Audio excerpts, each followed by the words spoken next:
Hey everyone, it's Sent here. You might have seen the most recent clip of me regarding win trader allegations that happened at TFT Worlds. It went quite viral recently, and I thought I would just give a little more context so that the average person can form their own opinion with a bit wider context on the situation.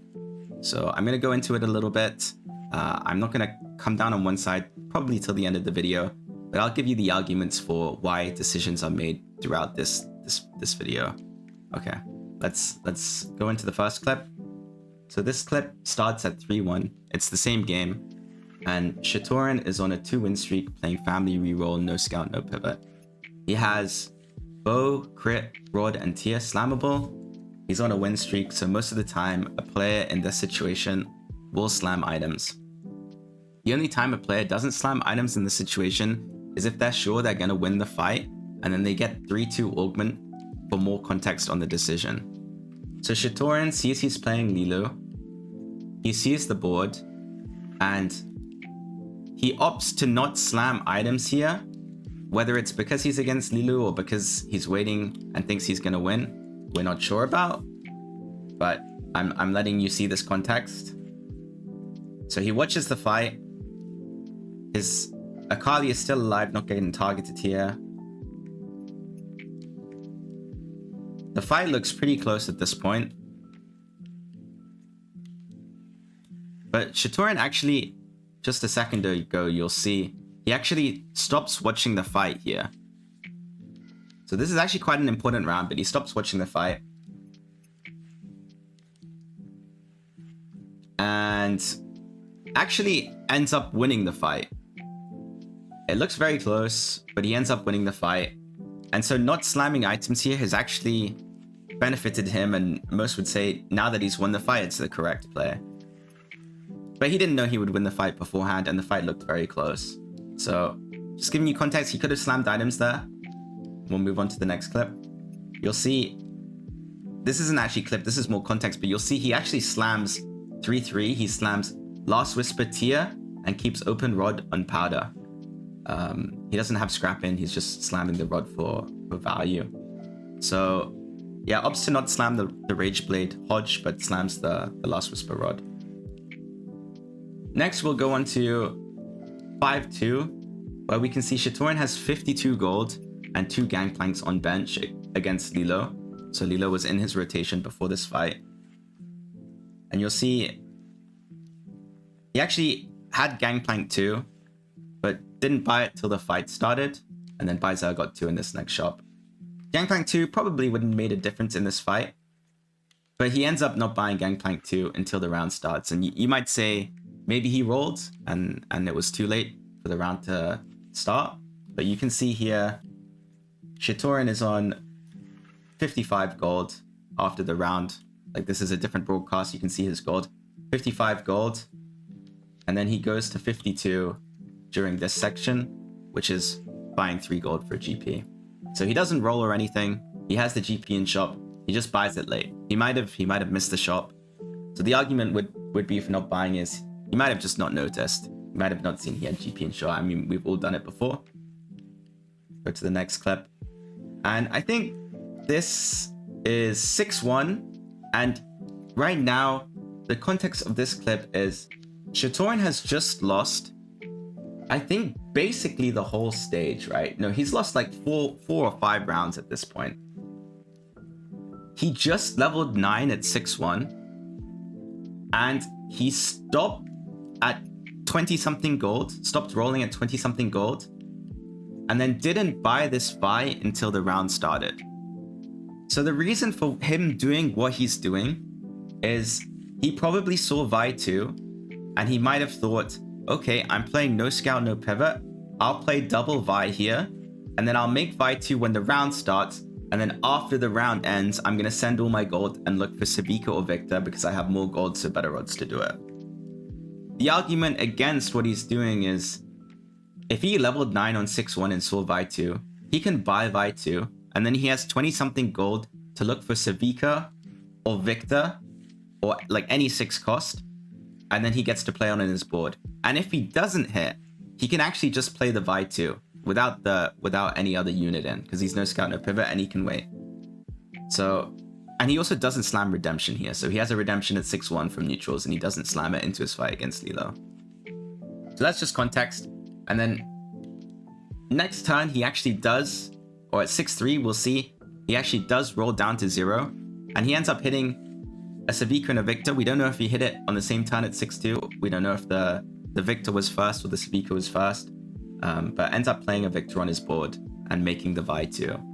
And so here I think is probably the most egregious part. I think that this is the clip that went viral, and this is the bit which sheds the most light on the situation, because a lot of people think that this is just the wrong decision to make, and he's a world's level player. So we'll see here. He decides to remove a Violet, and then he reforges the Vi. So a lot of people are saying, where's the Redemption? He removed Redemption and didn't slam it. He actually just straight reforges this Vi. And so that Vi, Redemption, turns into a Protector's Vow. And so now at this time he has Hodge, Edge of Night, Sterak's, Protector's Vow on bench. Elects to slam Protector's Vow first on Vander. And now he's thinking about his slams, I'm guessing. Or he's just not slamming.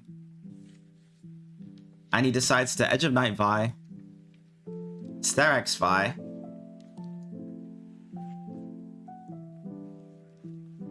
and Hodge Vi. So the main problem that people have with this clip, and I personally do also have with this clip, is he's removing items off of Violet that's LDP with his Draven that has been scaling since 2-1 with the no scout, no pivot augment. So this Violet has damage reduction from family. It's a 3-star unit, and it's been scaling since 2-1. Remove his items off and instead puts it onto Vi, who he's only had in since 5-1, and so hasn't been scaling much. No scout, no pivot here. And he slams the items very slowly in such a way that it probably does affect the fight slightly. And I personally also have a problem with his positioning. Ever since picking long distance pals, he's been positioning like this, which most high level TFT players will know that he can be wrapped very easily, and he does get wrapped a couple of times by any melee carry. So what ends up happening in a previous fight is this Vander dies and the Akali from Lilo just goes straight on the Draven, and he loses the round. So those are the main issues that I personally have with this fight. It's reforging Redemption, which I don't think is correct, because Redemption is a great item late into the fight. It gives you 10% durability on the units that are hit by it, and he's playing a lot of 3-star units that have been scaled max HP. Removing Violet, putting items on Vi, and then LDP positioning and slamming items late. So I think, personally, I'm going to give you my opinion now. You might have formed your own opinion from watching all of these clips. If you want to hear my opinion, feel free to stay around. But I think personally, just this play alone is enough to convince me he's win trading. But then also seeing all the other previous clips where he makes decisions that every single time he's against the player that has benefited from this play, I think that there's no doubt that he is making decisions on purpose to benefit the player. So I think he is win trading without a doubt. I think that Riot should probably take a stance on this, because as you've seen with all the previous clips, it's like soft inting. The way he does it can be argued to be the correct play, or like can be argued that he's doing this because of this reason. It might not be optimal, but if it turns out this way, it is optimal. And that's the problem with TFT. It's like there are so many small decisions you can make as a player that might not be optimal and might affect another player in a positive way. Even even changing your comp to contest someone else and things like that. You can't ever prove that these things are like done because of win trading. But I think in this situation you can, and you need to set a precedent against future cases that are similar to this. Because if in the future someone does something similar, they can now argue with this use case that what they did is correct. Because Shitorin has not been punished for doing this play. In the future, if someone does something similar, they probably won't get punished either. So that's all the context I have regarding the situation. I don't have Shitorin's POV. I'm sure that I could probably find some more suspicious things if I did, but Riot have already said they've looked into it, they've analyzed everything, and they've come to the conclusion that they don't think any foul play was at hand. I'm giving you all the context here so that you can make your own opinion and you can decide whether you think foul play is at hand. I think if you do think foul play is at hand, you shouldn't start like hating on people or hating on a region for doing what they're doing, but you should speak and you should say that you don't think that this is okay, because at the end of the day, it sets a precedent, as I said, for future competitive TFT, and it's not something the average player should be happy to see. So thank you so much. I feel very, very sorry for Prestivan, who is affected by this, and shout out to Dish Soap, who at the end of Worlds called out this behavior after winning Worlds. That guy's the GOAT. Thank you so much, team, and I hope you enjoyed the video.